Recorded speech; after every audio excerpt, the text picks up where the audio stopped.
গরম বাতাসের আযাব আসে। এই গরম বাতাসের আযাবটা এখন আসে নাই।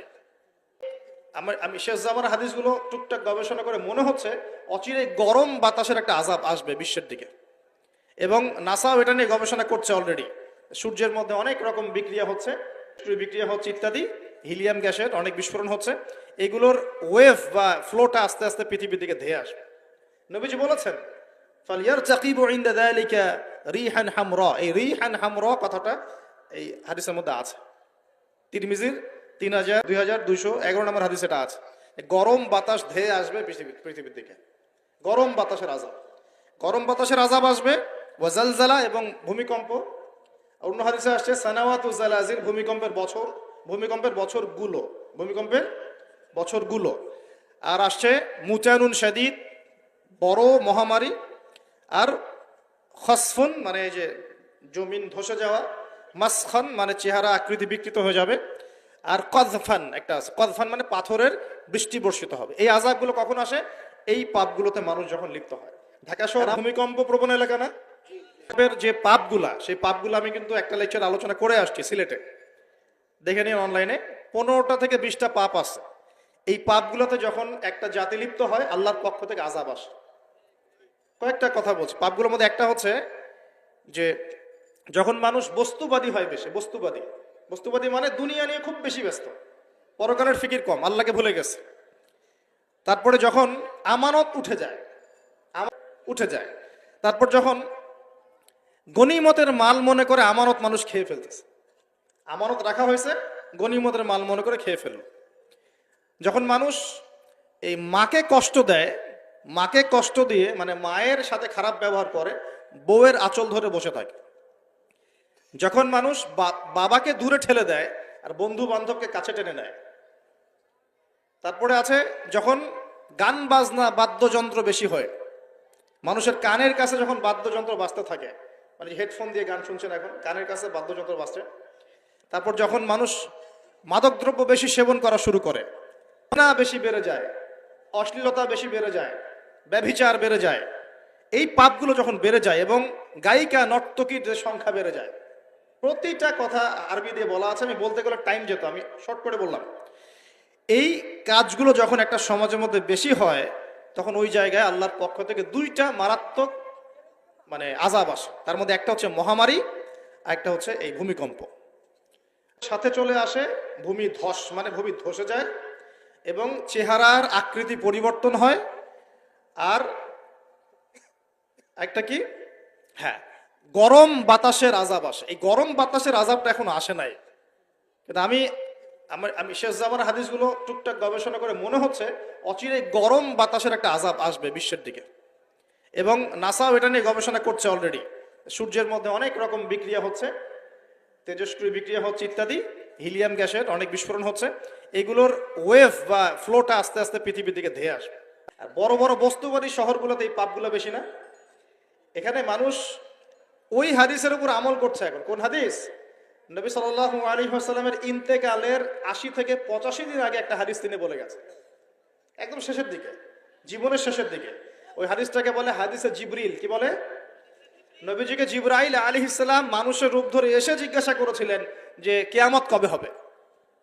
নবীজিকে জিবরাইল আলাইহিস সালাম মানুষের রূপ ধরে সবার সামনে জনসমক্ষে এসে জিজ্ঞাসা করেছেন কিয়ামত কবে হবে।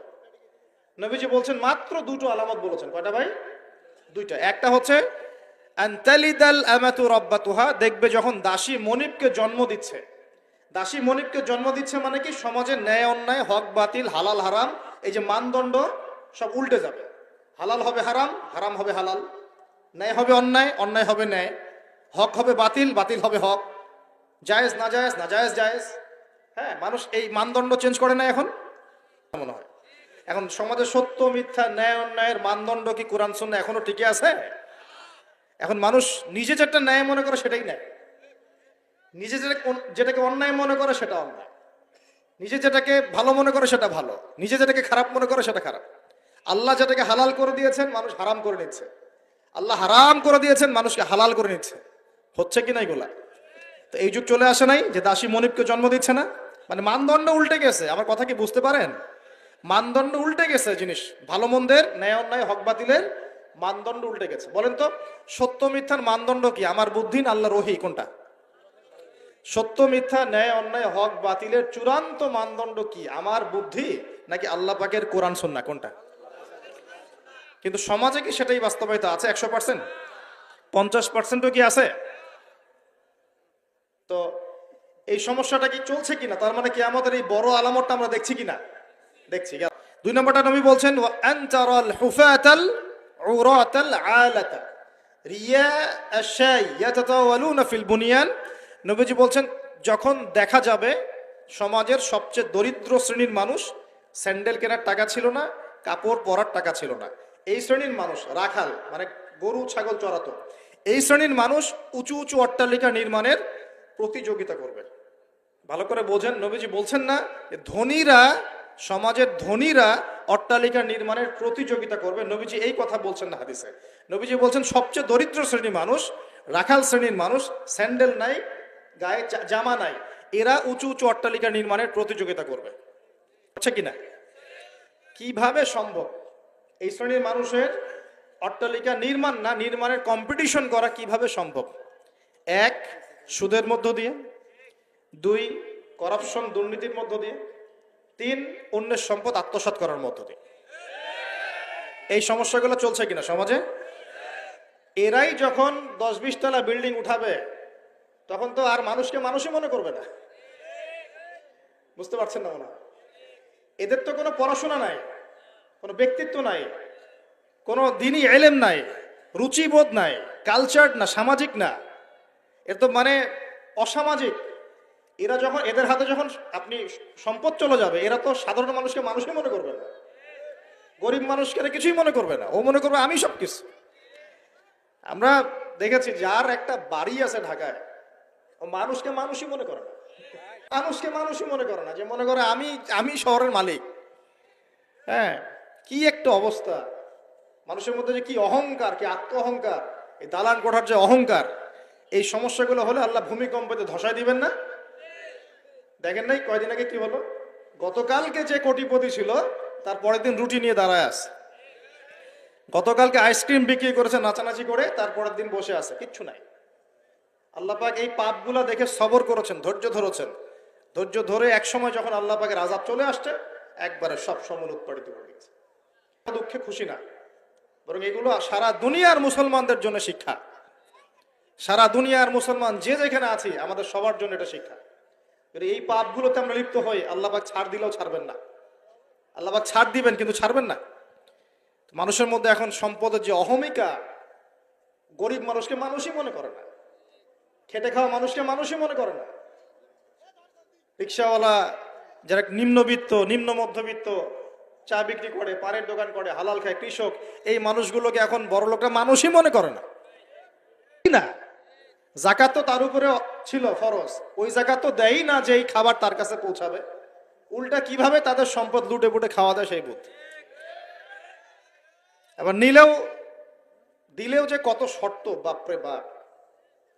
তো কিছুটা মনের কষ্ট থেকে বললাম কথাগুলো আর কি, যে আসলে আপনি যখন কোরআন এবং সুন্নাহর জ্ঞানী হবেন না, তখন অন্যকে সম্মান দিতে পারবেন না। আমরা বড় বড় স্লোগান দিই যে অমুক অমুকের সেবক, অমুক অমুকের সেবক, আসলে সেবা সত্যিকার অর্থে করছি? আল্লাহ পাক তার রাসূলের মাধ্যমে জানিয়েছেন, এই হাদিসটা একটু শোনেন তারপর সামনে যাই। আল্লাহ পাক তার রাসূলের মাধ্যমে আমাদেরকে জানিয়েছেন, শোনো, আলা কুল্লুকুম রাইন, তোমাদের প্রত্যেকে হচ্ছে দায়িত্বশীল, তোমাদের প্রত্যেকেই দায়িত্বশীল। কেউ পরিবারের দায়িত্বশীল, কেউ ব্যবসা প্রতিষ্ঠানের দায়িত্বশীল, কেউ তোমার চাকরির প্রতিষ্ঠানের দায়িত্বশীল, কেউ সামাজিক দায়িত্বে আছো, কেউ প্রশাসনে, কেউ পররাষ্ট্র ইত্যাদি, তোমাদের প্রত্যেকেই দায়িত্বশীল।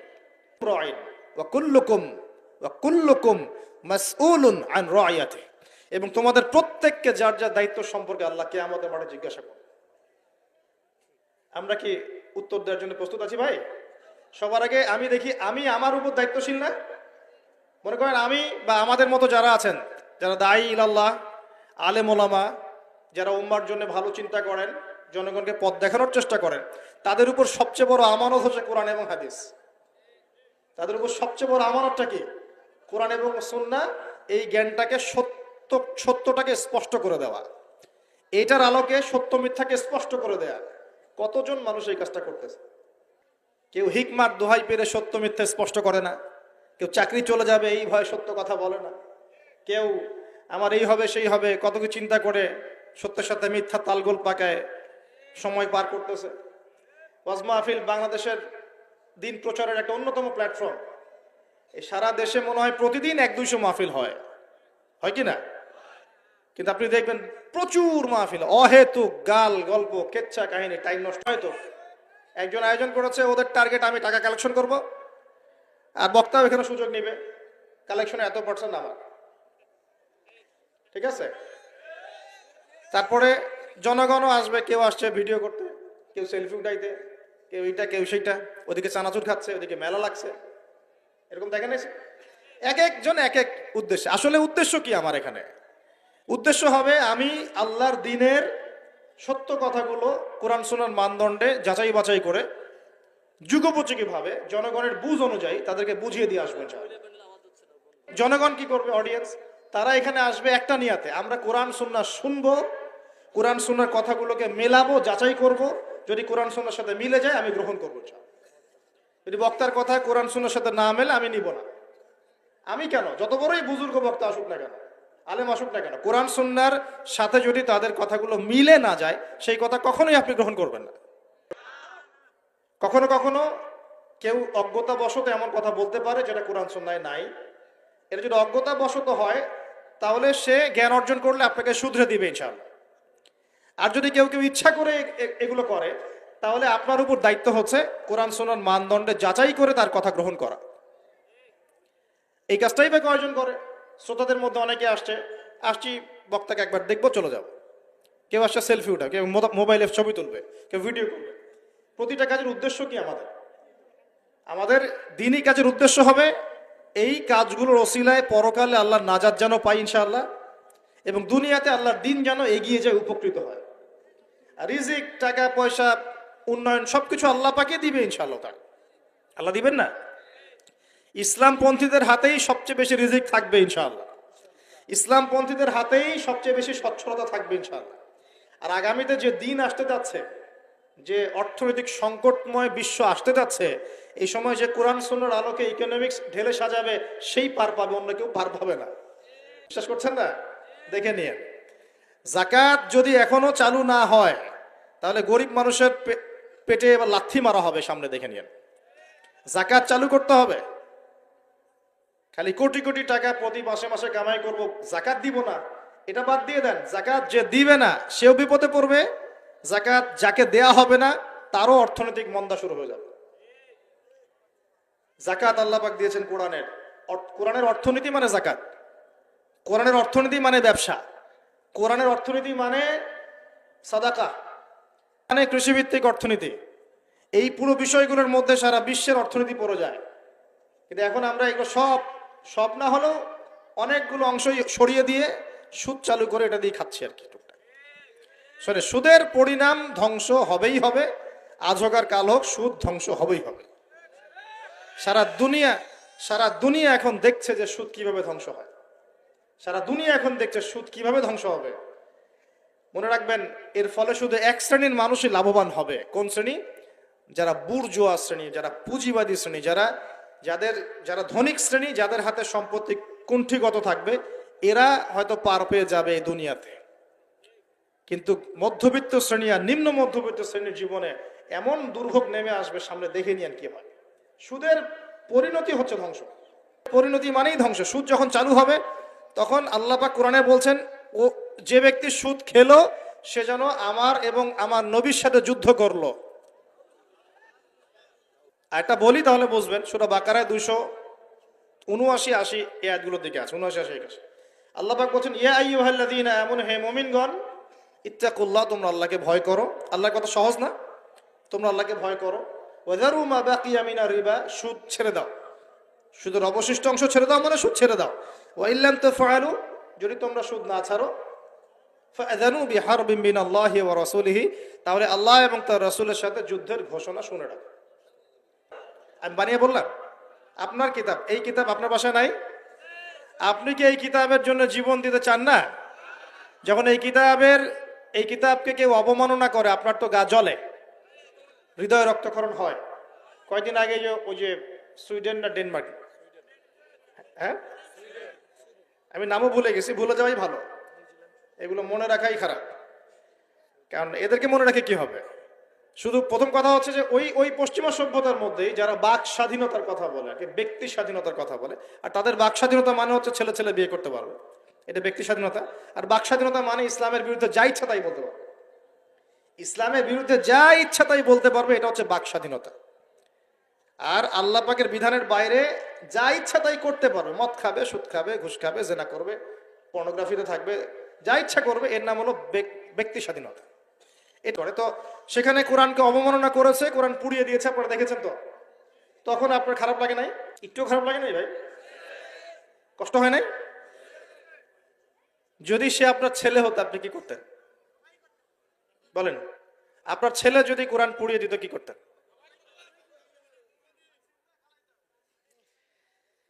এখন আমাকে বলেন ওই কোরআনেই আছে, ওই কোরআনেই আছে সুদ খাওয়া মানে আল্লাহ এবং তার রাসূলের সাথে যুদ্ধ করা।